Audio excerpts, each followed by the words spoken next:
In the far north, where silver birch trees stand like tall sentinels and the air smells of pine and frost, a young squirrel named Misha was collecting pine cones. He had already stuffed his cheeks so full that he looked like a furry balloon with legs. "Careful, Misha," chuckled Babushka Owl from her perch. "If you keep that up, you'll roll down the hill instead of walk." Misha grinned but didn't slow down. "Winter's coming. If I don't gather enough, I'll starve. And you, Babushka, will just sit up there drinking snow tea." Babushka Owl's eyes twinkled. "Snow tea is for wise ones. Besides, your pine cones will be fine. You worry too much, little tail." Just then, something soft and cold brushed Misha's nose. He froze, sniffed, and looked up.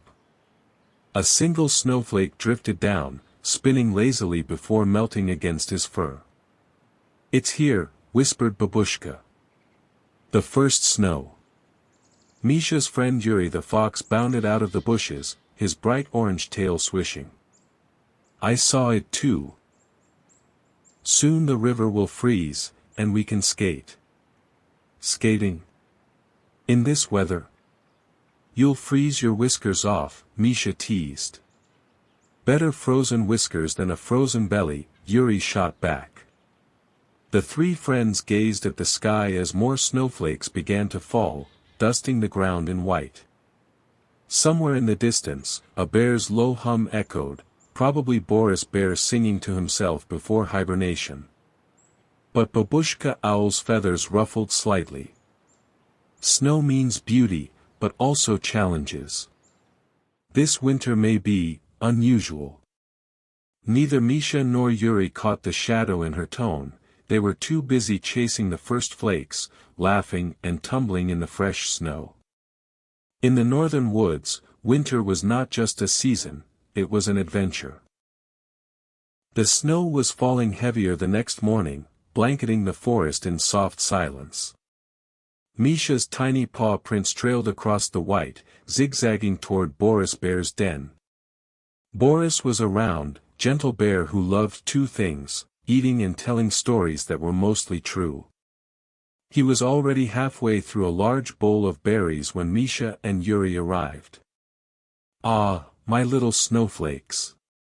Boris boomed, his voice warm as fresh bread. Come in, come in. I'm preparing for my long nap. But first, breakfast." Yuri peeked at the bowl. "Is that breakfast number 5? "Number 6, Boris said proudly. "You can't expect a bear to survive winter on just one meal a day." Misha climbed onto a log beside him. "Why do you sleep all winter, Boris?" "We stay awake." Boris's eyes twinkled. "Because the great sleep is in my blood. My grandfather once slept through a whole blizzard and woke up in spring wearing a hat made of snow." "That's not possible," Yuri laughed. "It is if you dream hard enough," Boris said with a wink. As they nibbled and chatted, Babushka Owl flew in through the doorway, snowflakes clinging to her feathers. "Boris, the winds are changing early this year. I smell a long winter." Boris's ears twitched. "A long winter means I need more berries." He rushed outside, leaving 3 deep paw-shaped craters in the snow. "Do you think it's really going to be worse than usual?" Misha whispered to Yuri. Yuri tilted his head. "If Babushka says so, it might be. But we'll be fine. We're clever, remember?" Babushka Owl didn't speak, she was staring at the horizon, where clouds gathered like a dark wall. The air felt heavier, and somewhere far away, a raven called. Winter had arrived, but something about it felt different. By the 3rd day of snow, the forest no longer looked like the same place. Every branch was buried under white, and the paths Misha once knew had vanished. The air carried a deep, steady hum, the kind that comes before a storm decides to show its teeth. Misha scampered to Yuri's den, slipping on ice more than once. "Yuri! The snow's up to my whiskers," he panted. Yuri poked his head out, fur dusted with frost. "You think that's bad? My tail froze to the ground while I was napping." Misha stared. "That's not possible." "Well, maybe it was just stuck in snow," Yuri admitted with a grin. "But it felt frozen." Before they could laugh again, a sudden gust roared through the pines, making the trees sway and groan. Snow whipped sideways, blinding them. "That's not just snow," Yuri said, his ears flat. "That's a storm." Babushka Owl appeared from the swirling white, feathers ruffled. "Inside." "Now," she called, barely heard over the wind. "The great storm comes early this year." The three of them dashed to Boris Bear's den, where the giant bear had built a wall of branches and leaves at the entrance. Boris ushered them in, shaking snow from his fur like a wet rug. The wind howled outside, rattling the pine trunks. Snowflakes danced in furious spirals, and the world beyond the doorway was just white chaos. "We'll wait it out here," Boris said, setting a pile of berries in the center. "No one braves the storm in the pines." Misha curled up beside the fire pit they'd made from old stones, while Yuri paced. "It's like the whole forest is growling at us." Babushka Owl listened carefully to the wind. "It's not growling at us," she said softly. "It's warning us." The others looked at her, puzzled, but she only fluffed her feathers and stared into the fire. Somewhere deep inside the storm, something large moved, and the sound wasn't wind at all. By morning, the storm had passed, leaving the forest glittering under a pale sun. The snow was so deep that even Boris's paws sank halfway with each step. The air smelled fresh and sharp, as if the whole world had been washed clean. Misha was the first to peek out of the den. "It's beautiful," he squeaked, hopping into the soft snow. His little body made tiny tunnels as he moved. Yuri followed, leaving neat fox-shaped impressions behind him. "Looks like a giant cake," he said, sniffing the air. "A giant cold cake." Boris yawned, lumbering out with a branch still tangled in his fur. "Perfect day for my last stroll before hibernation." They didn't get far before Misha stopped abruptly. "Wait, look." Across the smooth snow, leading between the pines, was a set of enormous footprints. Each one was wider than Boris's head and sunk deep into the snowdrift. "Not mine," Boris said quickly. "I've never walked in a straight line that neat." Yuri crouched down, sniffing one of the prints. "Not wolf, not elk, and definitely not a bear." His ears twitched. "It's something big. And heavy." Babushka Owl swooped down from a branch, her sharp eyes scanning the trail. "I saw these from above. They lead toward the frozen lake." "The lake?" Misha's tail puffed. "But no one goes there in winter. The ice groans and cracks." "Which makes it perfect for something that doesn't want to be found," Babushka finished. The friends exchanged glances. Curiosity burned in Misha's chest, but even he felt a shiver that wasn't from the cold. Boris rubbed his chin. "If I'm going to sleep for months, I at least want to know what's stomping around my neighborhood." And just like that, they decided to follow the mysterious trail, not knowing that the footprints belonged to a creature none of them had ever seen before. The four friends set off, their breaths puffing into the frosty air like little clouds. The footprints ahead were easy to follow, each one a deep, perfect crater in the snow. Boris trudged in the back, grumbling. If this creature turns out to be a moose, I'm going to be very disappointed. A moose wouldn't walk this straight, Yuri replied, trotting ahead. Besides, moose hooves don't look like this. He stopped to point at a print. See? No split. Just, round. Misha hopped along the edges, occasionally tumbling into the deeper spots. What if it's a giant hedgehog, he suggested. Boris snorted. Then I'm inviting it to dinner. The forest grew quieter the further they walked. No bird calls.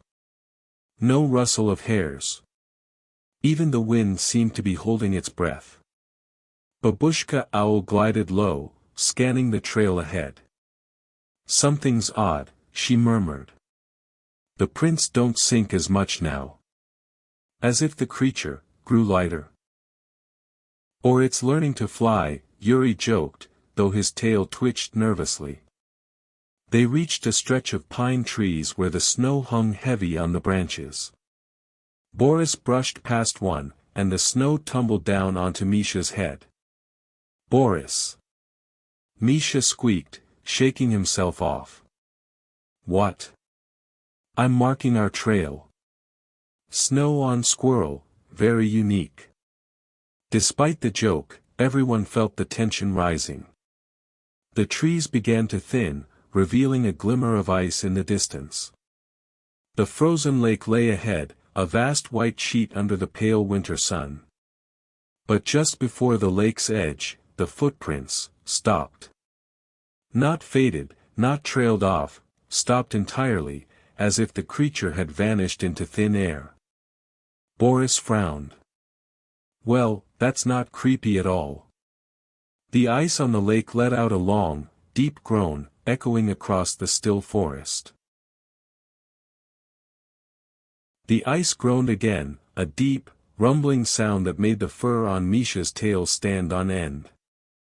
It wasn't the usual pop or crack of frozen water, it was slower, almost thoughtful. Yuri took a cautious step onto the edge. Maybe it's just the ice shifting. He pressed his ear to the frozen surface, then immediately jerked back. Okay, nope. Definitely not just ice. Boris squinted at him. What did you hear? Yuri hesitated. It sounded like humming. Big humming. Misha crept forward, placing both paws on the smooth surface. The cold bit into his pads, but he pressed his ear down. At first, only silence. Then, faint, but clear, a low, slow song. The kind you might hum to yourself while drifting to sleep, but deeper, older, and somehow sad. That's not possible, Misha whispered, stepping back. Babushka Owl landed beside them, her sharp gaze sweeping over the lake. Possible or not, the sound is real. And if I'm right, her feathers bristled. It's coming from beneath the ice. Boris scratched his chin. Maybe our mystery footprints belong to whatever's singing down there. But how did it get under the lake? Yuri asked. Before anyone could answer, a crack rang out, loud and sharp, racing across the ice like a bolt of lightning. They froze, every ear and whisker alert. From far across the lake, a shadow shifted beneath the ice, huge and slow, as though some giant shape was gliding just below the frozen surface. The humming stopped. The shadow paused. And then, almost playfully, the ice trembled under their feet. Misha took a big step backward. I think it knows we're here. The friends didn't wait to see if the shadow moved again. They scrambled back onto the safety of the snowy shore, breathing hard. Boris glanced over his shoulder at the vast, silent lake. I don't scare easily, he said, but I think I just invented a new kind of nervous sweat. They were about to turn back when a voice called from the tree line. Oi! What are you doing out there? An old man emerged, wrapped in a thick fur coat that looked older than the pines themselves. His beard was long, white, and tangled, with bits of frost clinging to it like tiny jewels. Slung over his shoulder was a wooden fishing pole. Misha tilted his head. We were, following some footprints. The man frowned, his eyes narrowing. Round ones? Big as your head? Boris's ears perked. Yes. You've seen them? The old fisherman shook his head slowly. Not seen. Heard. And you'd best be thankful for that. Those belong to the Podolnik. The what? Yuri asked.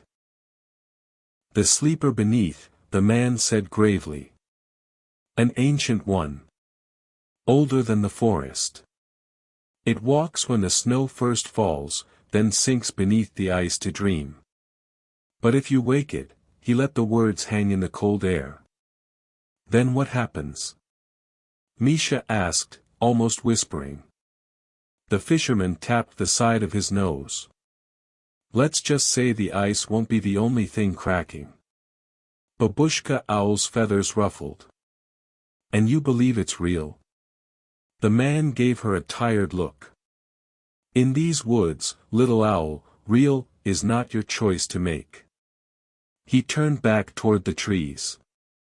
Best you head home before dark. The Podolnik likes the night. As the man vanished into the snowy forest, the friends stood in uneasy silence. The lake behind them groaned again.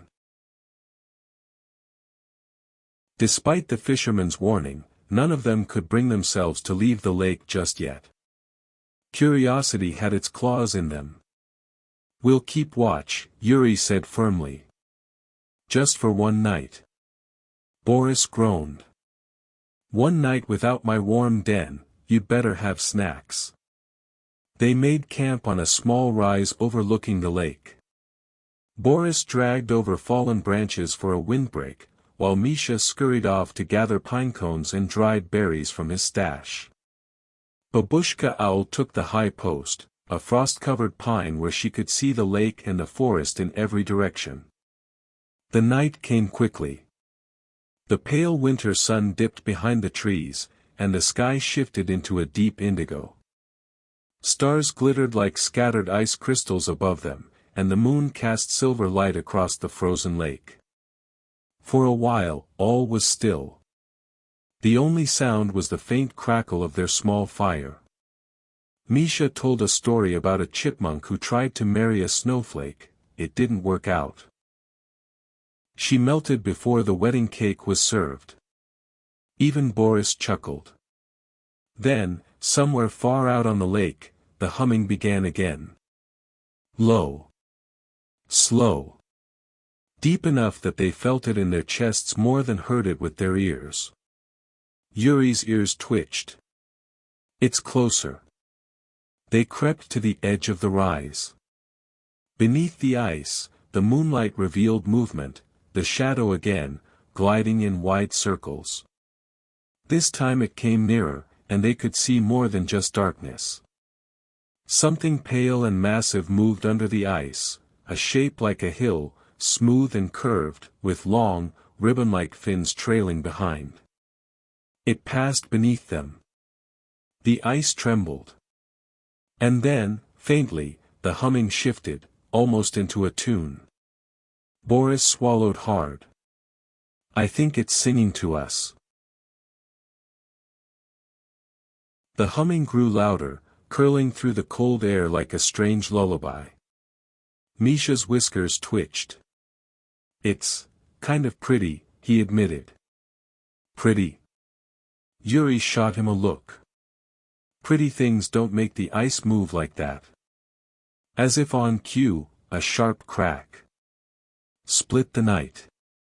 A jagged line shot across the lake's surface, racing straight toward them. Back. Babushka Owl barked from her perch. They scrambled away from the shoreline just as a thin sheet of ice near the edge broke with a splash, sending icy water spraying into the air. The dark water beneath rippled, then stilled. Everyone held their breath. Slowly, something began to rise. First, a pale, smooth dome, glistening in the moonlight. Then, a long, tapered snout with two round nostrils that steamed like tiny chimneys. The creature's eyes were the size of dinner plates, glowing faintly blue. Boris's jaw dropped. "It's huge." The Podolnik blinked at them, water streaming from its skin. Then, to everyone's shock, it made a deep, throaty hum, the same sound they had been hearing. "It's greeting us," Babushka Owl said softly. The creature tilted its head, studying them. Then it pushed closer to the hole in the ice, sending ripples toward the shore. Misha's instincts screamed at him to run, but his paws wouldn't move. Suddenly, the ice groaned again, louder this time. More cracks spiderwebbed across the lake, reaching out toward the center. The Podolnik sank a little, its glowing eyes dimming as if in warning. "I think," Yuri said slowly, "it wants us to leave." The cracks spread like lightning bolts across the lake, branching and twisting until they disappeared into the darkness. The sound was sharp, echoing in the still winter air. Boris took a cautious step back.